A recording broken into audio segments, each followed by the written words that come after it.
So one thing I think is pretty interesting about, cryptocurrency as the name is it has the word currency in it, but it's really not a legal form currency. So it's not something like cash, even though it sounds like it could be like cash, and people often think of it as akin to cash, right?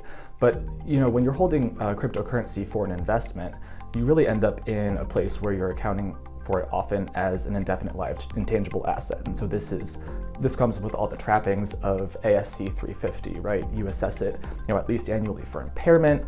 You write the asset down over time. You're never writing it back up, even if the value of that asset increases. So it behaves a lot differently, on the books. Another accounting consideration that's really important is the valuation of digital assets. Some digital assets trade actively on exchanges where there's observable market prices, and valuation may be a relatively easy exercise. Other digital assets, the valuation is much more challenging, particularly if the digital asset doesn't trade actively, or there are doubts about the reliability of the observable trades, or non-fungible tokens where it's an asset that there is no identical asset, there is no observable trading activity.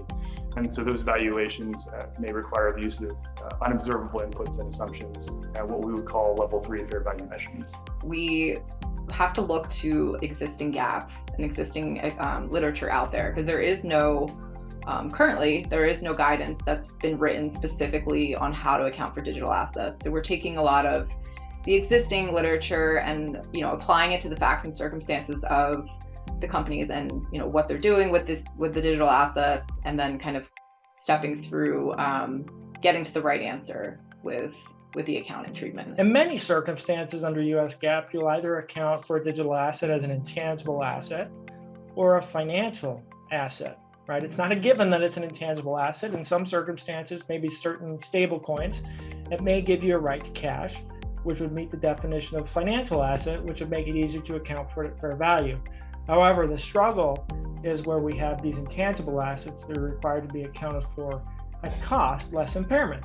And hence the questions from investors about which is the best presentation. Many of the crypto assets that you consider, like Bitcoin, do not provide the holder with a right to cash or another financial asset. And therefore, they're an intangible asset, and they follow the intangible asset model, which is a cost-based model with impairments being recorded.